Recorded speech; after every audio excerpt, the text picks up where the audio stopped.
Bueno, de nuevo, bienvenidas, bienvenidos, bienvenides. Estamos acá en esta conferencia que se titula Derechas Latinoamericanas, Conexiones y Redes Transfronterizas. Estuvimos pensando mucho el título y finalmente quedó este. Voy a presentar a Hernán Ramírez, quien va a dar lugar a las palabras, digamos, de este panel inaugural. Hernán Ramírez es doctor en Historia por la Universidad Archifederal do Rio Grande do Sul, disculpe mi portugués, y realizó un postdoctorado en Ciencias Políticas en el Instituto Universitario de Pesquisa do Estado de Rio de Janeiro, o Río de Janeiro. Es investigador en el Consejo Nacional de Desenvolvimiento Científico y Tecnológico de Brasil y también investigador correspondiente del CONICET en Argentina. Actualmente se desempeña como profesor investigador en la Universidad del Valle de Río dos Sinos, Unicinos, donde participa. Esta charla. No, no, ya no. Participó como profesor y investigador donde además dio cursos de posgrado en historia y en filosofía y, y fue también docente de nuestra casa en la Escuela de Historia y ha participado en la maestría de partidos políticos de la Universidad Nacional de Córdoba. Es magíster en partidos políticos también por nuestra universidad y a lo largo de su trayectoria ha desarrollado actividades docentes de investigación en diversas instituciones de Argentina y Brasil, y su trabajo se inscribe en el campo de la historia política e intelectual contemporánea, con especial atención en la relación entre élites económicas, corporaciones empresariales, institutos del pensamiento económico y procesos de construcción de hegemonía política en América Latina, en particular en Brasil y Argentina. Entre sus publicaciones más destacadas, además de contar con una eh, eh, centenas de artículos, em, la mitad de una centena de artículos, igual es una vasta producción. Sus libros más destacados son La Fundación Mediterránea y de cómo construir el poder, La génesis de un proyecto hegemónico, Corporaciones en el poder, Institutos económicos y acción política en Brasil y Argentina, en donde analizó el IPES, el FIEL y Fundación Mediterránea. Y bueno, digamos, ha trabajado y trabaja actualmente en temáticas de historia reciente, pensamiento económico y transformaciones en el orden político latinoamericano. Le doy la palabra y después vamos a dar un breve espacio de intercambio bueno, para poder discutir esta temática tan importante que nos atraviesa hoy, no solamente en América Latina, sino en el mundo. Y después, por supuesto, un tiempito para que comamos y sigamos en las jornadas que empieza la segunda tanda a las 2 de la tarde. Así que, Hernán, bienvenido, muy bienvenido y muchas gracias por aceptar esta invitación. Muchas gracias. José. Em, Disculpa que te hice esa pequeña corrección. En primer lugar, es un placer estar aquí con todos ustedes, ¿no? Inclusive muchas veces me siento en deuda también un poco, que estando en Brasil en los últimos 5 años, no pude corresponderle a la generosidad que muchos muestran. Eh, Algunos la podemos corresponder, por ejemplo, Sandra fue muchas veces profesora invitada a Londrina, a Unicino, etcétera, ¿no? Pero lamentablemente la universidad donde trabajaba pasó un proceso bastante severo de crisis financiera y recortes de todo tipo, inclusive eh, de dirección que hicieron cerrar prácticamente todas las humanidades. Entonces, hace 5 años que mi labor está un poco más acotada. No sé si podemos cambiar porque hay mucho ruido con este. Ah, a ver si se puede. Ah, entonces, de todos modos, digamos así, que las inclemencias y en esto la escuela de historia, donde es mi punto de partida, son importantes para el pensamiento analítico y crítico. Muchas veces son importantes porque nos meten a una pileta, digamos, y nos obligan a nadar en aguas en las cuales difícilmente nadaríamos, ¿no? Entonces, como tabla de salvación, por lo menos momentánea, durante un tiempo, más o menos 3 años, fui a parar un posgrado de filosofía, ¿no?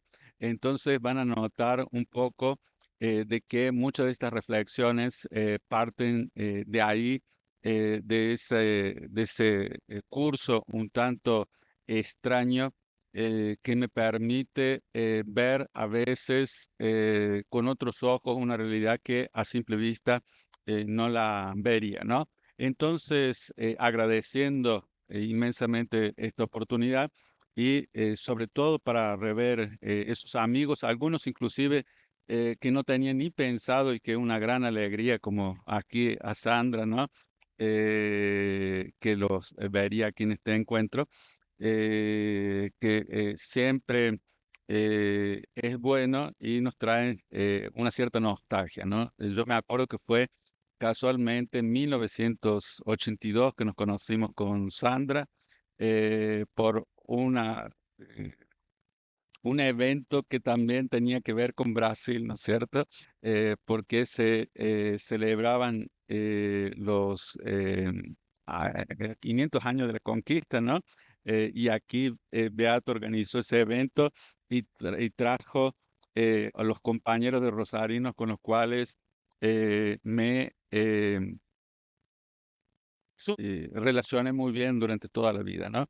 Y salieron cosas bastante interesantes, inclusive algunas que voy a mencionar aquí, como un libro que hicimos con Mariana Franco y que no se mencionó ahí, pero es una gran obra colectiva, ¿no? Y que tiene que ver mucho con esta temática, porque si bien no fueron las derechas actuales, fueron las derechas que hicieron las dictaduras cívico-militares y de alguna forma también forma parte de nuestro pasado y del pasado de las actuales derechas. Entonces, vamos a entrar en esta charla. En primer lugar, haciendo una delimitación de los objetos, ¿no? Y cuando yo hablo de nuevas derechas, lo pongo generalmente entre comillas y en plural. Eh, ¿Cuál motivo? En primer lugar, porque no hay una derecha. Existen, vamos a cambiarlo a ver sí, creo que se escucha mejor. No, es mi voz. Eh, Existen diversas derechas, no hay una derecha monolítica, no hay algo uniforme, ¿no? Inclusive muchas de esas derechas son bastante volátiles, ¿no? Inclusive aquí en Brasil estamos por atravesar un periodo electoral y muchas personas que se definían de derecha hasta el año pasado, hoy están afiliándose al PT, ¿no? Entonces es bastante difícil, digamos, encasillarlas porque no son algo homogéneo, no hay una unicidad, sino que corresponden a un abanico bastante grande, ¿no? Inclusive está muy de moda hoy hablar precisamente de eso, de una especie de espectro, ¿no? Donde se ubican las corrientes ideológicas y no una de ellas. Por otro lado, el calificativo que le colocan a nuevas, ¿no? Porque si bien hay una cierta novedad en las derechas actuales, hay muchas cosas que nos remiten al pasado, ¿no? Entonces tendríamos que cuestionarlo. ¿Qué de nuevo hay en las nuevas derechas, no? Entonces, esa es algo que voy a discutir aquí y nos vamos a ver cómo sí, hay novedades en las derechas, pero también supervivencias. Esa es una marca en el orillo de todo historiador, ¿no? Inclusive cuando venía por aquí caminando hasta llegar al pabellón, me acordaba de Cesare y que decía que no había nada nuevo al sol, ¿no? Bajo el sol. Eh, Hay, pero la mayor parte es un volver al pasado, tal vez resignificado, y eso queda bastante claro en muchos elementos de la derecha. De todo modo, hay mucha novedad y lo vamos a tratar de mostrar. Y por otro lado, también otro calificativo que se coloca a derechas, que me parece que no se corresponde vis a vis, que es el extrema derecha. Generalmente es más un epíteto de lo que un calificativo concreto y empíricamente verificable. ¿Por qué? Porque si bien hay eh, extrema derecha en las nuevas derechas, son grupos bastante minoritarios o que en determinados momentos pudieron alcanzar ese estado, pero en general no han sido em, estrictamente extrema derecha, ¿no? Es decir, la mayor parte de esos grupos todavía juega el juego democrático.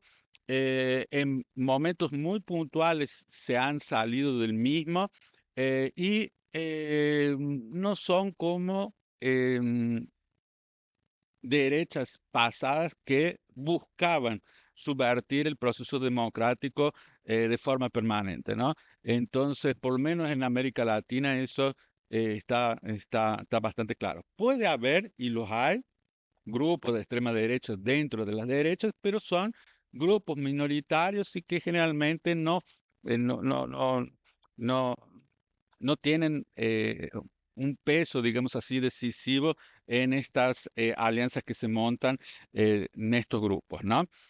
Por ello, yo me voy a permitir aquí, en este estado de arte que voy a hacer inicial, cuestionar algunos teóricos, digamos así, que se han ocupado de las derechas actualmente y que me parece que acertan en un punto, pero erran en otros, ¿no? Por ejemplo, muchas veces se ven estos gobiernos y estos grupos como autoritarios. Efectivamente, en algunos lados y en algunos casos tienen tintes autoritarios, pero reducir todo al autoritarismo me parece que no es correcto, ¿no? Por ejemplo, Elso Traverso tiene una vertiente muy fuerte en torno a esto, pero yo creo que hay algo más. No solamente el autoritarismo lo que atrae a los electores de las nuevas derechas. Por otro lado, por ejemplo, una autora como Wendy Brown acerta en el punto de que ve a las nuevas derechas emergiendo de la crisis neoliberal, que son como consecuencia de la crisis neoliberal. De todos modos, me parece que si bien ese es un punto importante tratar, no es algo que también lo explique como un todo. Por otros lados, hay algunos autores, sobre todo, no conozco mucho todos los casos latinoamericanos, pero en Brasil sobre todo, ¿no? Se ha asociado mucho con un concepto que es la disonancia cognitiva para explicar la adhesión de las personas a los grupos de derecha. Y una autora como Karen Stenner, ¿no? Habla bastante sobre eso, pero me parece que también decir que los electores de derecha, casi literalmente, son burros, me parece que, y por eso adhieren a la derecha, me parece que es un despropósito. Inclusive me parece que eso es más un combate extra académico de lo que una calificación estrictamente académica, ¿no? En vez de atacarlos, soy de la idea de que hay que comprenderlo. ¿Por qué? Y esto entra lo que había dicho anteriormente de haber ido a parar un posgrado de filosofía. ¿Por qué? Porque yo observo que hay mucha racionalidad en las nuevas derechas. Y es ahí donde radica que tengan muchas adhesiones. Y no haber entendido eso ha sido clave para que los intelectuales, que generalmente son más de izquierda y están más en las universidades, no hayan podido comprender ese fenómeno y sobre todo la resiliencia que tiene, ¿no? Por ejemplo, Bolsonaro, con todo lo que pasó, hoy salió una encuesta, una pesquisa de opinión, y Flavio Bolsonaro está encabezando nuevamente las encuestas. Es decir, no podemos decir que estas personas sean burras y no podemos decir que estas personas estén retrayéndose. Es más, se puede dar el caso que nuevamente tengamos un presidente de la familia Bolsonaro en Brasil, ¿no? Y eso se debe mucho a no haber sabido entender ese fenómeno que está lejos de una disonancia cognitiva. Sí, hay una cierta disonancia cognitiva y lo voy a explicar. La disonancia cognitiva no solamente ocurre con las personas de derecha, ocurre también con nosotros las personas de izquierda.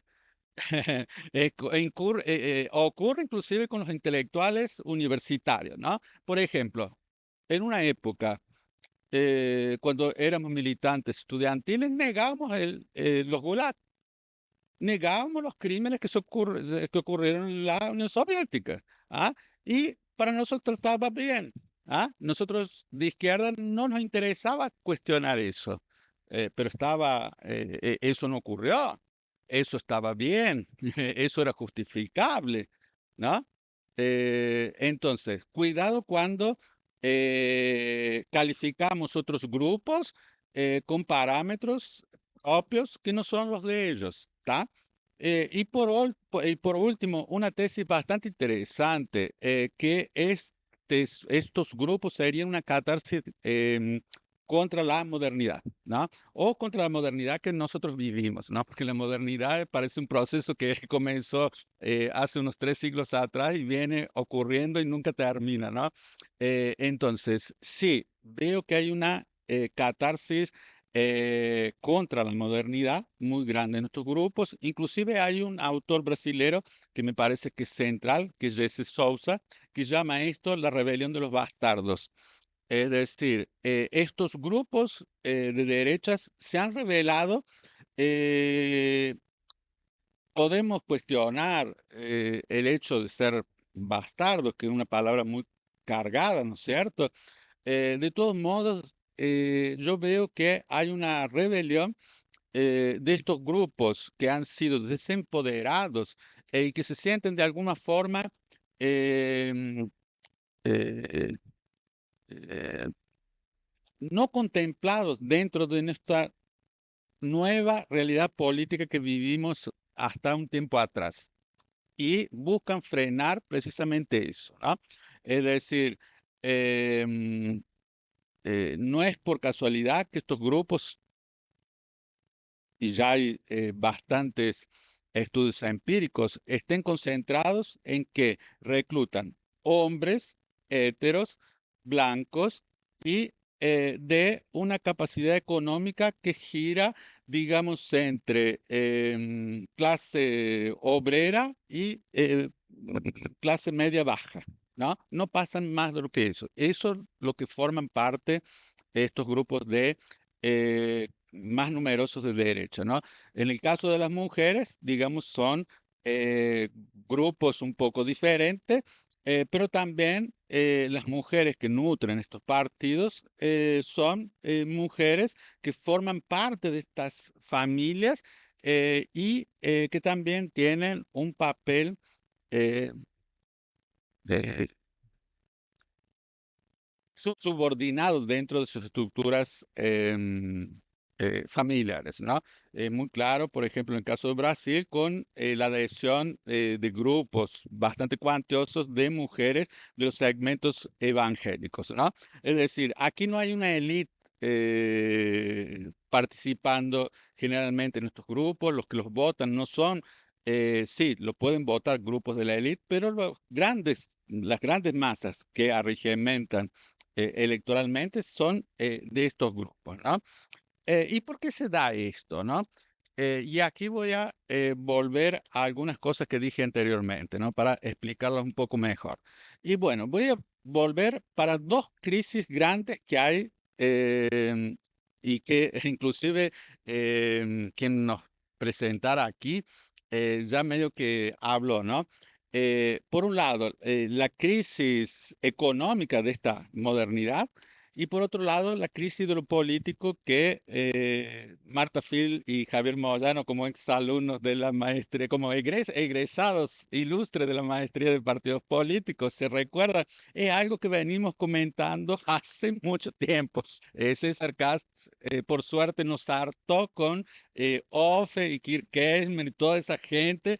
eh, de lecturas acerca de la crisis de lo político. Y parece que la crisis de lo político nunca pasa y se acaba, ¿no? Es decir, es una cosa que un cuento chino, nunca acaba, ¿no? Entonces, ¿qué es lo que pasa? El neoliberalismo sí produjo una crisis muy fuerte, y una crisis que desestructura a la sociedad como nunca antes, ¿no? Inclusive soy fruto de eso, ¿ah? Y yo tenía un grupo de estudios sobre transformación del trabajo, que éramos 14 personas dentro de Unicino. No sé si ha quedado un tercio de esas personas trabajando ahí. ¿Ah? ¿Por qué? Porque la crisis del Unicino barrió con todo, ¿no? Y nosotros veíamos que esa crisis está desestructurando las estructuras de trabajo como nunca se vio en el mundo. Por ejemplo, Brasil hoy, el mayor contingente de trabajadores, superando todos los empleados públicos de todas las reparticiones, son los choferes por aplicativos, Uber y iFood, ¿ah? Y son gente que está en el precariato. Inclusive le nombraron a Lorena Capogrossi aquí, que está en eso, no la vi, pero trabaja con investigación en ese sentido, y yo he trabajado bastante, ¿no?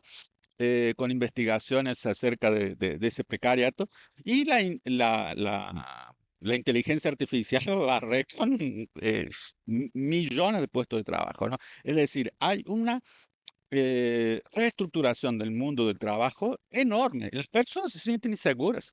Las personas están trabajando más de lo que trabajaban en el inicio del siglo XX. Es decir, volvimos a condiciones de trabajo prácticamente revolución industrial. Pero eso se da paradójicamente, y digo que la paradoja neoliberal, se da con una subjetivación del neoliberalismo que es muy extraña. ¿Por qué? Porque el neoliberalismo eh, rompió con el mundo de las ideas que teníamos anteriormente, ¿no? Y entonces, ¿qué es lo que hizo? Colocó, por ejemplo, ideas de individualismo, ideas de meritocracia, ideas de que si vos te esforzás vas a vencer en la vida y todo lo demás, ¿no? Inclusive colocó la idea de que los problemas del individuo no son problemas sistémicos, sino son problemas individuales. Si vos no te ajustas bien, es tu culpa, no es el sistema que te está jodiendo la vida. Es vos que no sabes sacar partido. Entonces, si vos estás desempleado, si vos tenés bajo salario, si vos tenés que trabajar 12 horas, es tu culpa, no es culpa del sistema. Y eso tan es así que, por ejemplo, la mayor parte de los motores, los choferes por aplicativo en Brasil, votan en Bolsonaro y no votan en alguien que le protege los derechos como Lula, por ejemplo. Inclusive, es más, hacen revueltas contra la reglamentación de las aplicaciones. ¿Ah? Entonces, tenemos esa paradoja que podríamos hablar mucho. O sea, hay una desestructuración, pero por otro lado, hay una nueva orden. Dardot y Laval hablan eso, ¿no? Algunos otros textos, por ejemplo, yo más que Dardot y Laval comencé por Dita Pliwi, ¿no? Hay una ideología neoliberal que se impuso, nos guste o no, y es una ideología que está muy presente en los gobiernos de derecha. No por nada Kass es neoliberal, no por nada Milei es neoliberal, y no por nada Bolsonaro se apoya siempre en un neoliberal de turno, que siempre va a estar puesto para serviles, ¿no? Bueno, de todo, y es Los precisamente eso que le permite esa crítica a la modernidad de una forma racional y que huye de esa disonancia cognitiva, ¿no? ¿Por qué? Porque ellos no ven que es el sistema que lo está em, perjudicando. Son ellos que no saben adecuarse, ¿no? Entonces, ellos ven los efectos y la revuelta es contra los efectos de la modernidad, que trae esa modernidad, pero no en las causas. Las causas quedan ocultas, ¿ah? De digamos que en eso habría como una especie de falsa conciencia, ¿no? A Marx, ¿no? Y por eso esos grupos son muy hábiles, ¿por qué? Porque ellos sacan, la lucha del terreno económico y la ponen en la lucha en el terreno cultural, en el terreno de la moral, ¿no? Y dicen que ese problema que, ellos están viviendo no es problema sistémico, es problema de que esos nuevos grupos que fueron empoderados en los últimos años los perjudican. Entonces, si vos no tenés acceso a la universidad, no es porque no haya dinero para la universidad, sino porque los negros, las cuotas de negros te sacan acceso a la universidad, porque las mujeres te sacan empleo, porque no sé qué te hace tal cosa. Es decir, no es un problema sistémico, sino son problemas de esos grupos que han subido de alguna forma y perjudicado el status quo que antes los tenía en un sitial, no digamos de privilegio, pero sí un poco arriba de esos grupos, ¿no? Esos hombres héteros, blancos, de clase operaria alta y media baja, estaban, digamos, en un sitial un poco más arriba, ¿no? De todos, y ahora ellos se han puesto para abajo, ¿no? Hay un intelectual, ya murió, ¿no? Pero un intelectual que me gusta mucho, que es Albert O'Hirschman. Inclusive ahora ha sido estrella de una serie de Netflix, Transatlántico, ¿no? La persona más chat, más sin sal era la Hannah Arendt, ¿no? Pero muestra varias cosas y ahí en esa serie en Netflix entendí un poco por qué Hirman pensaba las locuras que pensaba, ¿no? Y Hirman tiene, a pesar de ser un economista, fue una persona que luchó en varias guerras y que tenía un pensamiento humanista y todo lo demás. Y él decía lo siguiente, que eh, era como una calle, ¿no? Donde van dos grupos de autos, dos filas de autos. Y él le llamaba los dos carriles, ¿no? Y una fila empieza a andar y la otra se queda parada. Entonces, las personas que se quedan paradas se ponen impacientes. ¿Por qué? Porque ven que no avanzan y viceversa. Y él observa de que las personas comienzan a tener acciones un poco extrañas y se atraviesan las filas y quieren hacer, ¿por qué? Porque las dos filas no van al mismo tiempo. Y de alguna forma, esto es lo que ha pasado en la sociedad en los últimos 20 años. Algunos grupos sociales avanzaron más que otros. ¿Ah? Claro, nosotros podemos comprender que esos avances han sido necesarios, ¿no? Por ejemplo, los negros estaban en Brasil, en varios países, estaban muy postergados y que avanzaron más que otros es meritorio. Las mujeres durante mucho tiempo, especialmente en algunos grupos, en algunos países más que en otros, estuvieron muy postergadas y que avanzaran más rápido, que se le dieran protecciones especiales, era absolutamente necesario. Pero eso es racionalizado por algunas personas y otras no. Los ven a través de un juego de suma cero. ¿Ah? Lo que los otros obtienen me lo quitan a mí. Entonces ahí se da esa rebelión de esos grupos y eso quedó muy claro para mí en lo que pasó en los Roosevelt de Estados Unidos. Creo que analizar el Roosevelt de los Estados Unidos es muy importante para entender esto, ¿no? ¿Por qué? Porque eh, ahí el Roosevelt le dio el triunfo a Trump en 2016, mudó de lado en 2020 y le volvió a dar el triunfo a Trump en 2024. ¿Y quién es el habitante típico del Roosevelt?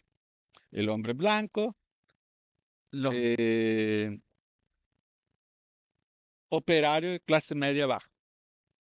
Y que sufre como nadie en los Estados Unidos la crisis neoliberal, ¿no? Inclusive hay fotos asustadoras de lo que es Detroit. Hay fotos asustadoras de lo que es esa zona industrial, porque esa era una zona industrial y que fue para el espacio, como se dice, ¿no? Acabó. Y esas personas se sienten inseguras o no tienen más nada que hacer. Entonces, ¿qué es lo que hacen? Se revueltan contra eso. ¿Ah? Y es aquí donde entran otros análisis para entender a la derecha. Voy a tratar como son muy conocidos por ustedes, ¿no? Eh, los dos, o gran parte leyó el texto de los outsiders establecidos de Scottson y Elías, ¿no? Y ahí se muestra claramente cómo dos grupos similares pueden pensar, inclusive oponerse por cosas aparentemente triviales. Y esto, de alguna forma, es lo que está aconteciendo en muchos lugares, ¿no? Eh, Familias se dividen por cosas que pueden ser hasta triviales. eh, Comunidades se han dividido. En Brasil, lo que más se habla últimamente es del proceso de radicalización, ¿no? El proceso de escisión que hay. Y no por nada hubo una especie, un conato, algo que huele a golpe de Estado, cosa que no se veía a tiempo, ¿no? Y es aquí donde entran algunas cosas, ¿no? Es decir, estos grupos no son irracionales, no votan porque sean burros, sino que tienen sus razones y sus razones son de oponerse a ese estado que de alguna forma, de estado de cosas, que de alguna forma lo ven como perjudicial para sus intereses concretos, coyunturales. Sí, porque la igualdad puede ser bonita en el largo plazo, pero si me perjudica hoy, deja de ser bonita, ¿no es cierto? Entonces, si mi hijo no entró a la universidad y el vecino del lado entró porque era negro, yo lo voy a ver como mal. ¿Ah? Es así, las personas son egoístas por naturaleza. Entonces, nosotros tenemos que 10 minutitos. Bueno, nosotros tenemos ahí, ¿cómo yo lo explico? Lo explico a través de una categoría filosófica, inclusive me encantó que fuera latinoamericana, que se llama la lógica parasistente. Eh, em, Paraconsistente, disculpe, que fue enunciada en 1968 por un filósofo peruano, Francisco Miró Quijano, y que posteriormente, no, es 76, en 86 un matemático brasilero, Newton Costa, lo llevó para la computación y dice lo siguiente, que muchas veces los sistemas operan con las lógicas parasistentes. Y por suerte, aquí hubo un profesor que se llamó Cayo García, que nos dio epistemología y que nos habló del famoso fotón, ¿se acuerdan? Y de la teoría de la complejidad, cuando nadie hablaba sobre eso. Y efectivamente, el fotón se comporta de dos formas, ¿no? Como onda y como materia. Y funciona así. Entonces las personas no tienen una sola racionalidad. Eso es un invento y un invento me parece pésimo de la modernidad. La modernidad, inclusive fueron los griegos que nos metieron que existe algo, y es más, hasta los judíos con el monoteísmo, de que existe algo que tiene una sola explicación. No, las explicaciones pueden ser múltiples y muchas veces las personas colocan eso dentro de las explicaciones. ¿Por qué? Porque eso es lo que van a usar los grupos de derecha para Los, organizarse y ganar ese poder que tuvieron. Ellos no emergen del día a la noche simplemente por una cosa media fantástica, sino porque hay un caldo de cultivo y que lo saben aprovechar muy bien, ¿no? Y aquí voy a tomar dos autores, ¿no? Uno muy querido por todos, de uruguayo, inclusive no sé si aquí el colega lo conoció, René Dreyfus, que hizo la mejor tesis sobre las dictaduras en Brasil, y que me llevó a hacer el doctorado en Brasil casualmente, ¿no? Lamentablemente murió en 2023, ¿no? Eh, Ahí él tiene otro libro muy interesante que se llama La Internacional Capitalista. Y La Internacional Capitalista es un libro que muestra cómo el capitalismo se reorganiza ideológicamente a partir de 1918, sobre todo para oponerse al comunismo. Es ahí donde nace la primera internacional comunista. La segunda internacional comunista es prácticamente después de la Segunda Guerra Mundial y esa segunda internacional capitalista en América Latina fue importantísima para producir las dictaduras y frenar el proceso revolucionario que está ocurriendo en América Latina, real o no.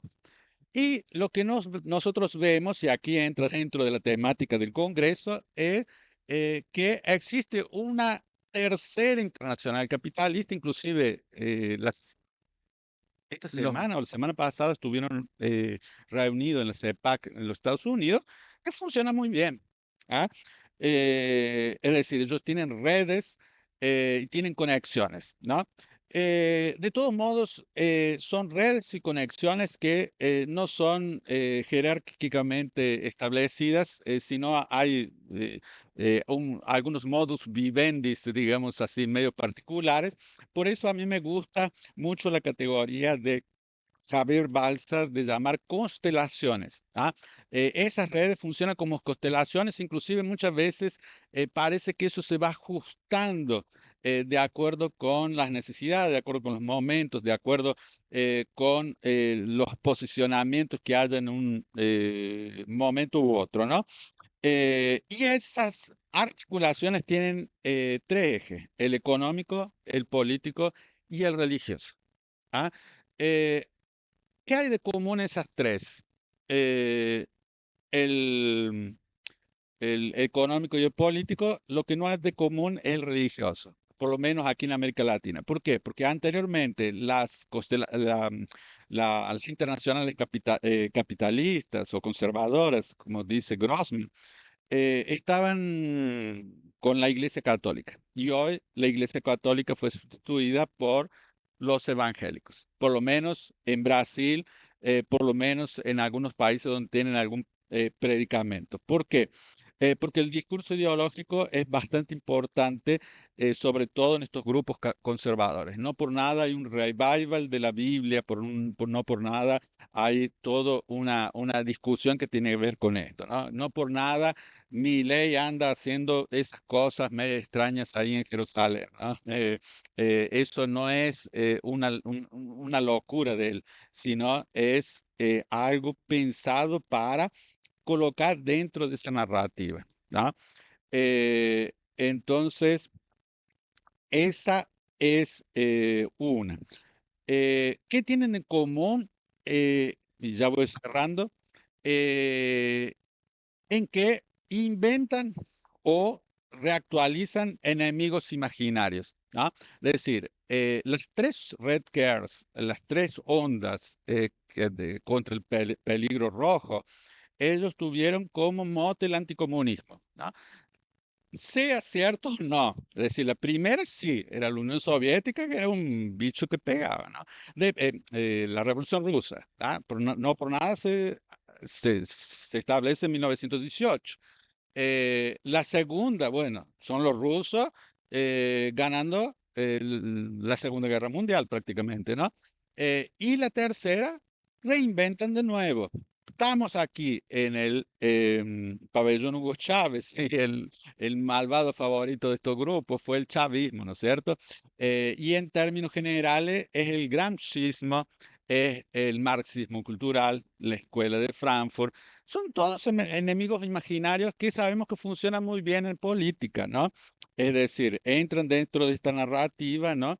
De constituir, y por eso esas redes que se organizan son redes, y aquí entro dentro del, no me va a quedar espacio del tema del Congreso, transfronterizas, ¿no? ¿Por qué? Porque a pesar de una cosa bastante extraña y una paradoja, a pesar de combatir el comunismo, a pesar de combatir el gramscismo, lo incorporan, hacen su síntesis. ¿Ah? ¿Por qué? Porque si nosotros vemos, las redes de derecha se organizan internacionalmente, aunque se planteen como defensoras de lo nacional, del nacionalismo y esas cosas, ¿no? Están organizadas internacionalmente. Hoy por hoy no hay una agrupación de izquierda semejante a las CEPAC. Si uno le pregunta a cualquier militante, por ejemplo, ¿cuál es el ideólogo más importante de la izquierda en tal país? No lo va a saber nombrar, cosa que es muy diferente en los grupos de derecha. Los grupos de derecha saben quiénes son sus referentes internacionales, y eso se debe mucho a ese internacionalismo que han construido en la práctica. Y por otro lado, la segunda cosa, y mucho más importante, han hecho la guerra cultural como la hacía Gramsci, cosa que la izquierda perdió. Eh, Hacen una guerra cultural muy fuerte, ¿no? Y venía pensando aquí, por ejemplo, aquí hubo de alguna forma un cierto conflicto cultural, ¿no? Si nosotros lo pensamos, por ejemplo, en Brasil, y aquí varios brasileños, eh, los primeros gobiernos del PT, la introducción de las masas se dio por el consumo, no se dio por una batalla cultural, no se dio por una movilización política como la del chavismo, por ejemplo. Y por eso caen, ¿no es cierto? Y si nosotros vemos este segundo momento del petismo, se da lo mismo. No hay una batalla cultural. A lo máximo que hay es una incorporación de nuevo por cosas económicas, aumento del salario mínimo, vale gas, aumento de la Bolsa Familia, no sé qué, no sé cuánto, pero no hay una disputa cultural dentro del gobierno, a no ser en grupos muy específicos que tengan a ver con determinados tipos de minorías, indios, negros, ¿no? Ahí sí puede haber una pequeña disputa, pero disputa general no existe, ¿no? Entonces, estos grupos se organizan y se organizan bastante fuerte. Y ahí hay una cierta novedad, y con esto cierro definitivamente, que son las redes sociales y cómo operan y por qué son importantes para comprender estos grupos y sobre todo su racionalidad. ¿Por qué? Porque las redes sociales sí traen una cierta novedad, y que es también con un condicente peligro, ¿no? ¿Por qué?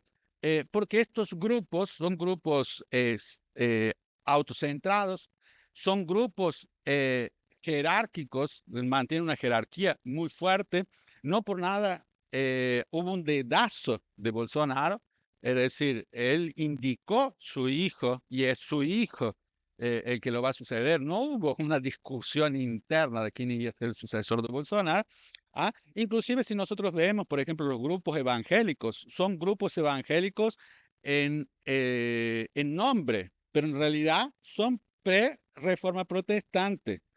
¿Por qué? Porque la reforma protestante se instituyó precisamente para dar voz al fiel.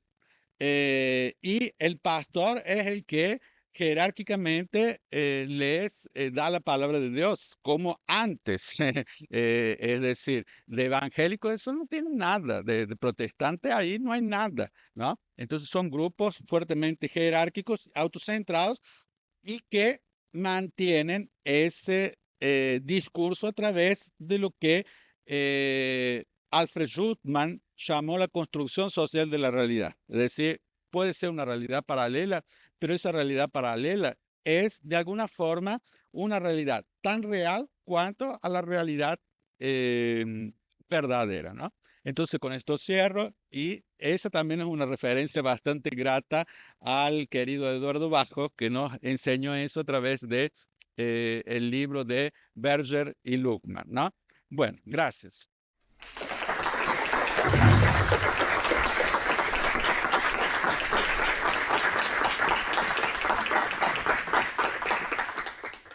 Bueno, muchas gracias, Hernán.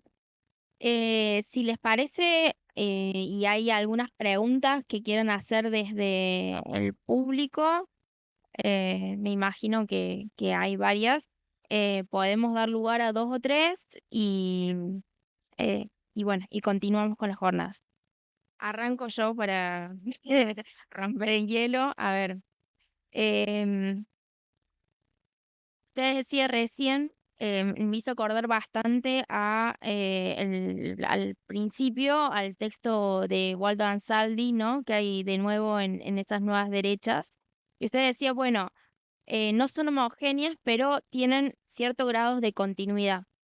¿Cuáles son esas continuidades, además de estas conformaciones, digamos, de em, grupos transatlánticos, ¿no? Uno podría pensar incluso en la Sociedad Mont Pelerin como una de esas asociaciones que fomentó estas ideas desde la perspectiva del pensamiento económico. Bueno, ¿cuáles serían entonces las continuidades que en América Latina uno puede encontrar para pensar esas derechas y relacionado a eso? em, ¿Cuál es el papel, digamos, dentro de estas derechas y las extremas derechas eh, en relación a los golpes o las nuevas formas de golpes institucionales, como pueden ser el lawfare, o también golpes tradicionales, como fue el caso de Bolivia, ¿no? Digo que más parece en los últimos años, recientemente. Eso por un lado. Y por otro lado, en relación a la racionalidad de las nuevas derechas y los distintos tipos de racionalidad existentes con gran resiliencia, como usted decía, ¿cuál es el papel de la afectividad en estos procesos? Que me parece que ahí también la distinción de la modernidad entre racionalidad y afectividad, bueno, forma parte de esas herencias que nos limitan para pensar la adhesión, ¿no? A ciertos idearios que en principio, desde el pensamiento de izquierda, irían en contra de los propios intereses de las clases populares. Eso como para arrancar. Bueno, sí, gracias. Ya va unas 3 conferencias más, pero vamos a empezar por Waldo, el querido Waldo, eh, que también por ahí compartimos cosas y siempre ha sido muy feliz en sus títulos especialmente, ¿no es cierto? Que inspiran bastante debate, ¿no? Sí, hay bastante continuidad, inclusive lo voy a enganchar, pero no hacerlo muy largo esto, en la segunda parte, ¿no? Me voy a ir a Hayek. Yo un día metí un avispero, ¿no? Me eché en un vespero, como se dice en portugués, ¿no? ¿Por qué? Porque hice un artículo en academia.edu, un paper así, que fue un draft, que fue a debate en una modalidad que se llamaba Academia Leader, y no sé si funciona más. Y fue bastante interesante porque yo dije lo que todo el mundo sabe, que Hayek era un fascista, ¿no? Y los chilenos se pusieron con los pelos de punta y me empezaron a pegar. Y algunas cosas eran ciertas y tuve que hacer una síntesis acerca de eso, ¿no? Y tal es así que terminé sacando varios artículos y capítulos sobre eso, ¿no? Y efectivamente, sí, nuestra democracia, digamos, formal, burguesa, como muchas veces se le llama desde la izquierda, funciona bastante bien el momento que mantiene el status quo.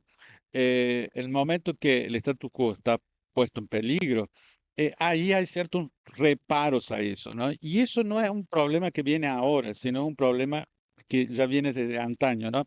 Inclusive Hayek en un libro califica a las democracias como iliberales y retoma o crea ese término. Por eso a mí me causa urticaria llamar democracias iliberales.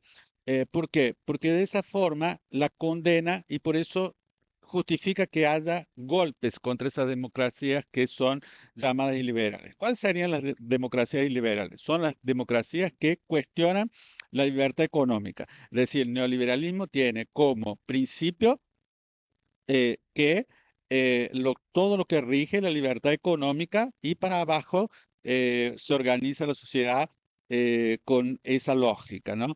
Entonces, si el funcionamiento de una democracia está atacando de alguna forma el funcionamiento de las libertades económicas, sería justo derrubarla.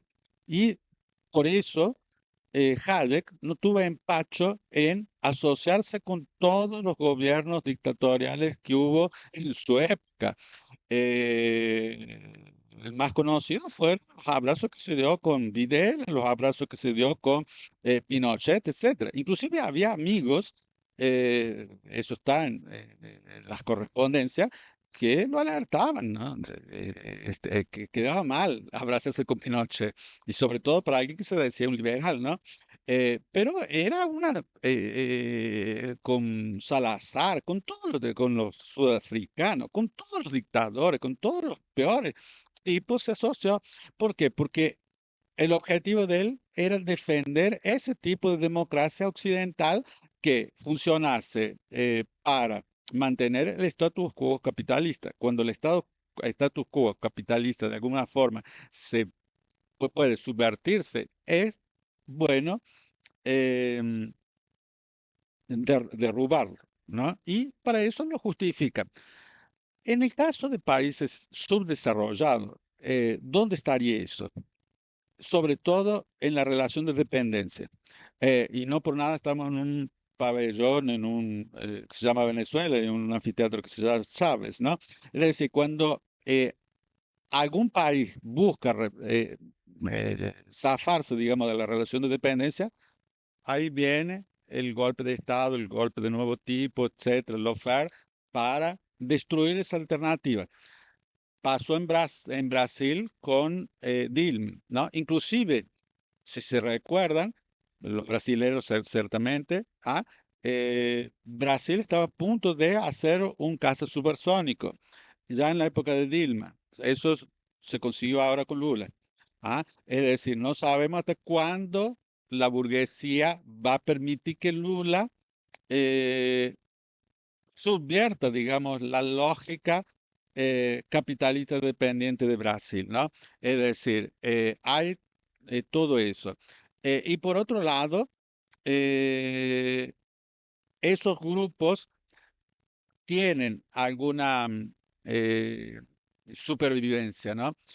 Por ejemplo, yo veía de que no los fascistas, porque no eran fascistas, pero los autoritarismos de la Primera Internacional muchas veces se reciclaban en la Segunda y terminan reciclándose en la tercera ola, ¿no? Si nos vemos, pasa lo mismo aquí en Argentina. No por nada, las referencias de Milei, de su grupo, no son referencias actuales, son todas referencias al pasado, ¿no? Inclusive un pasado bastante distante, ¿no? Fueron a a buscarlo al verde y lo trajeron allá de una oreja y lo metieron en la discusión presente. Tal vez gente, tal vez no, pero de forma de que estos grupos de alguna forma se retroalimentan y se retroalimentan con todo eso. Hay una biografía monumental de Hayek de 13 tomos. eh, si mal no recuerdo, el organizador es Robert Leeson. La mayor parte están así medio en internet, pero es interesante verlo. ¿Por qué? Porque muestra cómo las derechas de Hayek, el neoliberalismo de Hayek, fue organizado sobre todo con esa reminiscencia del pasado, ¿no? Y si nosotros vemos, la mayor parte de los teóricos que estos tienen como referencial son los alemanes de la década del 30, ¿no?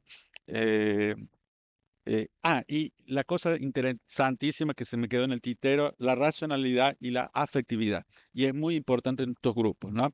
Y aquí agradezco haber ido para un curso de filosofía porque ahí pude leer mejor a Axel Honneth. Aunque tengo mis resalvas con Axel Honneth, ¿no? Porque, algunas pocas, ¿no? De todos modos, él trabaja con la afectividad, trabaja con el cotidiano, y estos grupos sí se organizan de esa forma, ¿no? Es decir, hay un cierto afecto en estos grupos. Estos grupos muchas veces se sienten atacados y precisan de ese afecto entre pares, ¿no? Es decir, no por nada se organizan esas iglesias.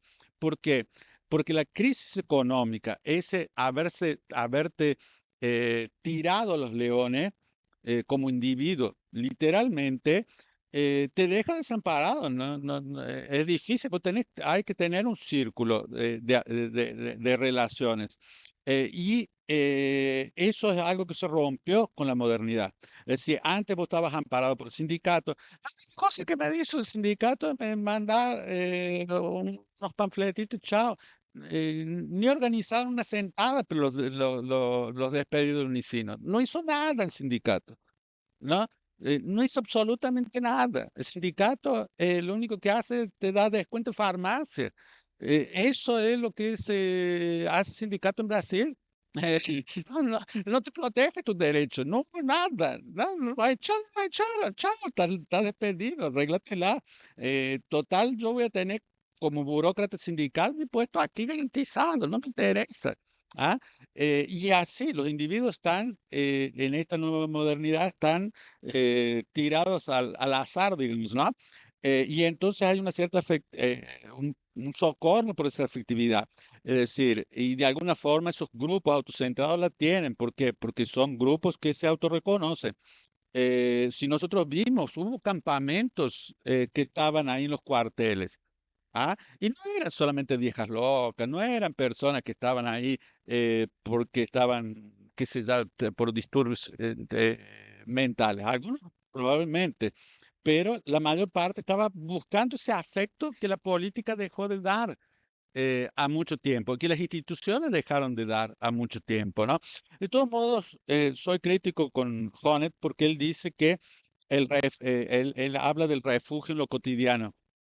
Y es Me pare aquí una cosa muy peligrosa. ¿Por qué? Porque tal vez tenga razón hasta el advenimiento del Internet. me pa me ¿Ah? pa ¿Por qué? Porque el cotidiano, sí, se había quebrado ese refugio de lo cotidiano. Si nos acordamos, los judíos, cuando los marranos podían seguir practicando sus rituales, tus cosas escondido adentro, ¿no? Era solamente tú poner unas morcillas, unos chorizos ahí, hacer de cuenta de que estabas comiendo cerdo y que podían de alguna forma contornar la situación. Pero ahora no. La televisión rompió, invadió el cotidiano, trajo la sociedad para adentro. Y la Internet trajo peor aún, ¿no? Inclusive la cantidad de crímenes cibernéticos que hay, los padres, por ejemplo, ya no pueden controlar a los hijos. Muchas veces corren más peligro los hijos dentro de casa que fuera de casa, ¿no? Entonces, tenemos una ruptura de eso, pero las personas precisan de afectividad y también esos grupos autocentrados terminan siendo de alguna forma alcanzados por eso, ¿no? Inclusive estaba aquí, Clarice Esperanza habló de Marluz y me acuerdo de un dirigido de Marluz, una profesora que también fue despedida en Unicino, todos fuimos despedidos. Eh, ahí Marluz tenía un dirigido y yo hice un curso conmigo y que comenzamos a estudiar la derecha hace mucho tiempo antes de la pandemia, ¿no? Y ya venía eso de los grupos bolsonaristas y él hablaba de cómo su abuela se había transformado con el uso de Internet. Como desde una abuelita dócil, casi del cuento de Caperucita y el Lobo, se transformó en un demonio. ¿Ah? ¿Y todo por qué? Porque ella se encontró en ese grupo y ese grupo comenzó a ir creciendo en una actividad y esa mujer se transformó en una, derramaba, digamos, fake news, odio y preconcepto que era increíble. Y eso no es algo anecdótico. Puede ser dos ejemplos, no son constataciones empíricas académicas, ¿no? Pero pasó en nuestra familia también. Yo tengo una hijastra, tiene una abuela que viene del agronegocio, ¿no? Tienen tierras, se dedican a cultivar y también se transforma en un pequeño demonio hasta que los nietos tuvieron que decirle, por favor, abuela, termine con eso. Pero ella se sentía, sentía parte de un grupo y respondía eso por afecto, ¿no? Todos estaban desparramando fake news, que yo no voy a desparramar fake news, ¿no? ¿Por qué yo no voy a desparramar preconceptos? Estoy dentro de ese grupo. ¿Ah? Y eso forma parte también de la lógica, ¿no? Y de ese sentido de que hay, de alguna forma, una cierta racionalidad en estos grupos, ¿no? ¿Por qué? Porque no era que también ellos eran unos ángeles y fueron transformados. No, había un cierto preconcepto que solamente fue liberado. El germen ya estaba. Es decir, el racismo en Brasil está.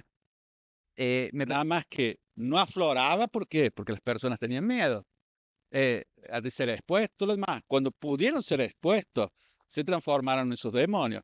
Fue lo que pasó en la Alemania de Hitler, ¿no es cierto?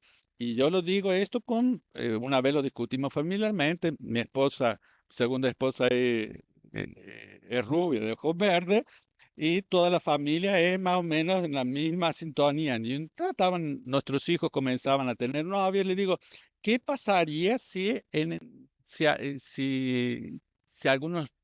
tu hijo se viene con una novia negra? Me pa Quedó ese clima, digamos así, ¿no? Le dice, es algo que en la familia no se cogita, como se dice, no se piensa. Es una cosa tabú. La segregación está. Las brujas no existen, pero existen. El racismo en Brasil no existe, pero existe. Inclusive sabemos que lo que pasa cuando alguien quiere expresar racismo en Brasil y no entiende que haya delito. Y es delito no porque no exista, sino porque es necesario que sea delito, porque es un delito, es algo que está todo el tiempo. Ah, en- ah, en- Bueno, para cerrar, le vamos a dar la palabra a Pablo Requena y después les invitamos a seguir charlando y conversando en los pasillos. Hernán va a estar hasta el último día, así nos damos tiempo también para almorzar antes de la segunda tanda. Bue bue bueno, muchísimas gracias, Hernán, por las reflexiones. Me parecen súper que organizan un montón la mirada del presente, ¿no?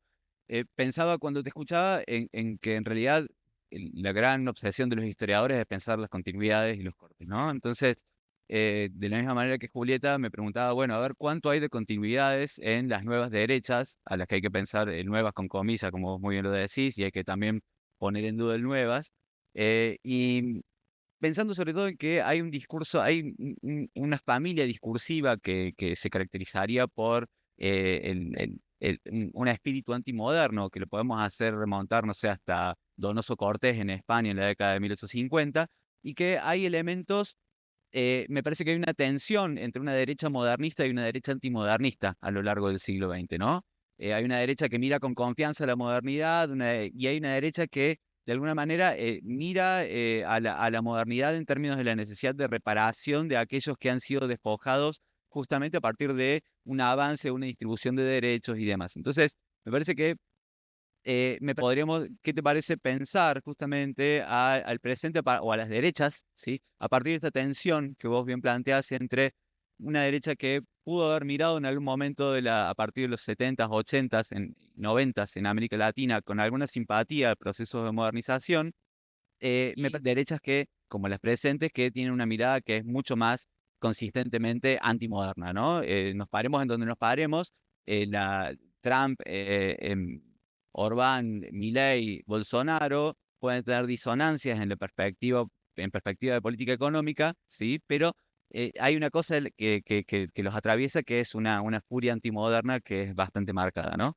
Eso de un lado. Y del otro lado, la otra cuestión vos marcabas estas tres oleadas de las derechas, ¿no? Y me parece que esas tres oleadas de la derecha uno podría llegar a pensar, a la primera le correspondió la radio, a la segunda le correspondió la televisión, a la tercera le corresponden las redes sociales. Y que la gran diferencia de las redes sociales, a diferencia de la radio y la televisión, es que no apelan a un público que es universal, sino que justamente apelan a una segmentación del público y que esa segmentación del público funciona a partir de eso. Bueno, ¿cómo podés pensar ese diálogo entre medios tecnológicos, por ejemplo, y programas políticos que son a la vez tan nuevos y tan viejos? ¿Mm? Te agradezco, Pablo. Bueno, un gusto verte. Inclusive yo te veo, te acompaño un poco más que otros redes sociales, ¿no? Eh, sí, efectivamente, con respecto a las continuidades y lo que hay de nuevo. Y es una cosa que yo observo desde el estudio que hice de la Fundación Mediterránea. ¿Por qué? Porque cuando hice el estudio de la Fundación Mediterránea, hice especie de prosopografía, analicé todo su directorio, todos sus cuadros técnicos, todo lo demás, y una de las cosas que se observaba era cómo a medida que el tiempo pasaba, los cuadros técnicos iban empeorando en calidad académica. Es decir, nos guste o no, Cavallo era un tipo que podría ser un Nobel. ¿Ah?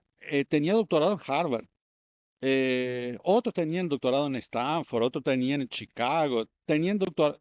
Milei creo que es. Y los técnicos de la Fundación Mediterránea, cuando yo cerré el estudio en el año 92, era lástima, dos tenían doctorado. Y no sé, porque bueno, tener chapa de doctor te hace mejor que otro, ¿no? Y todos eran universidades nacionales, ninguno se había doctorado en el exterior. Y eso es lo que observo muchas veces en los grupos de derecha actual, lo que llamo la fatiga de materiales.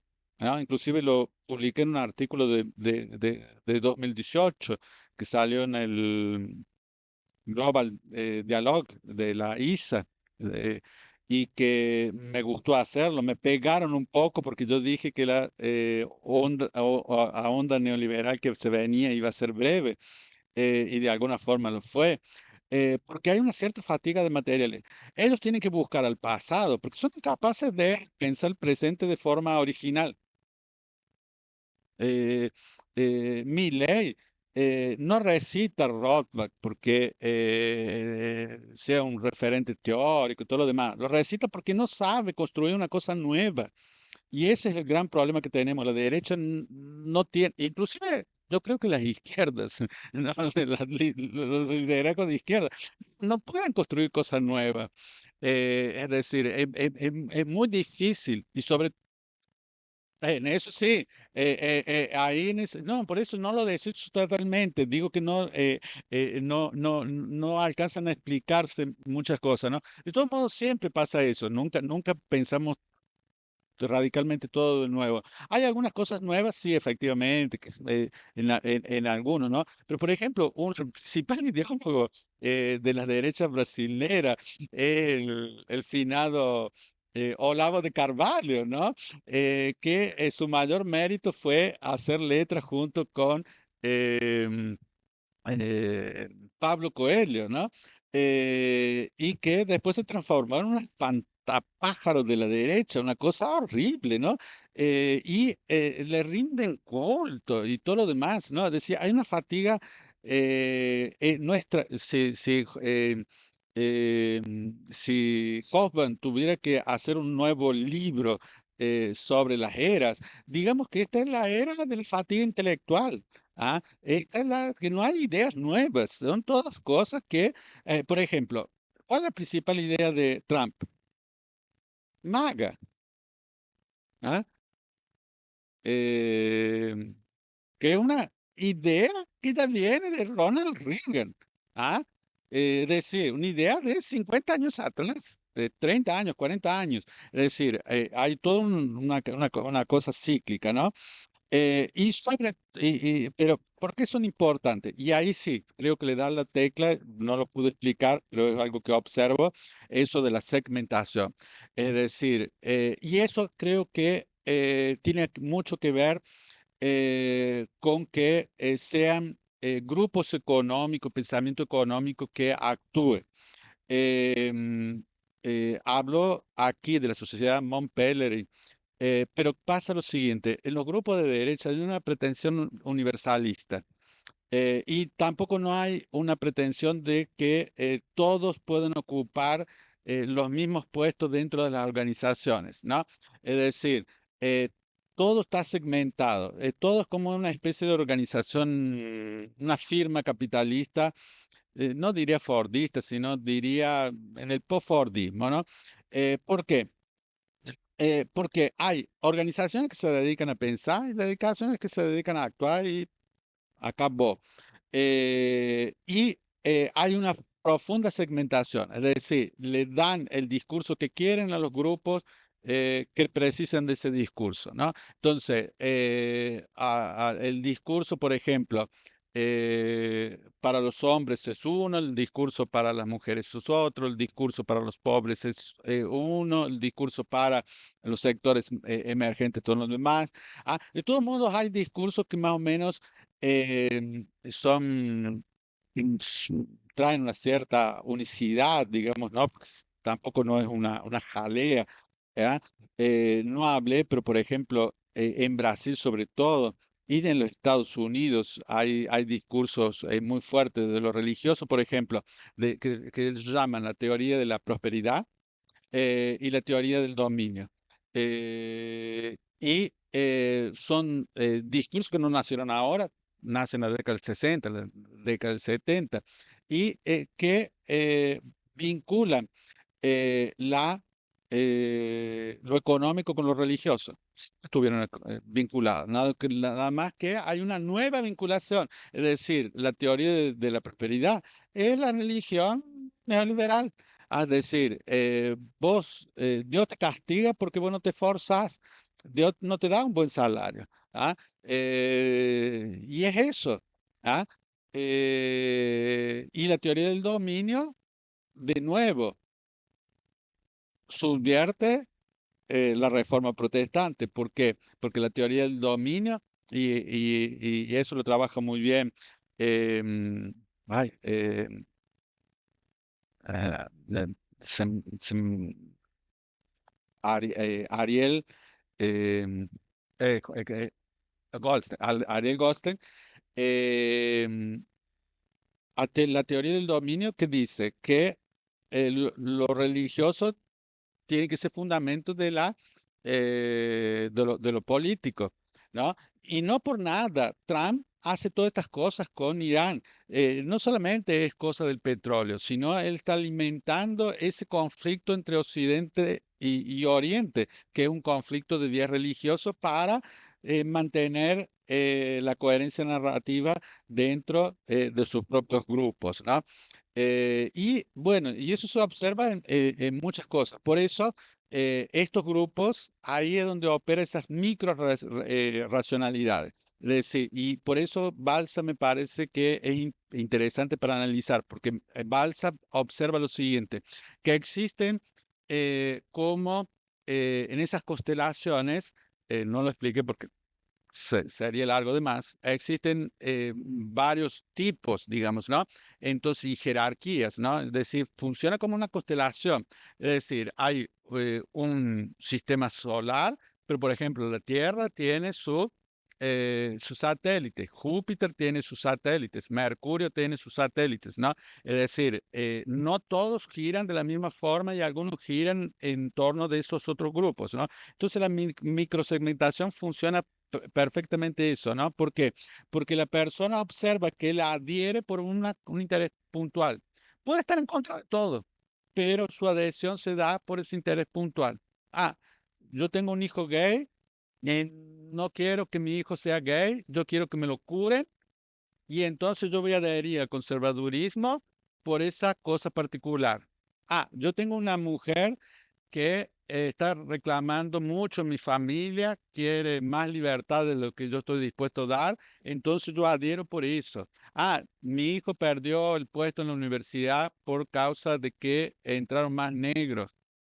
Ah, entonces adhiero por eso. Entonces ellos tienen una racionalidad micro que los hace adherir a algo macro, en lo cual eso se diluye y muchas veces puede hasta ser perjudicado, pero él no ve que es perjudicado. ¿Por qué? Porque de alguna forma es atendido en su realidad micro. Ah, Bueno, le damos un fuerte aplauso a Hernán y las invitamos esta tarde al siguiente panel que va a ser a las 18 horas en este mismo lugar y en este mismo canal para quienes nos siguen online.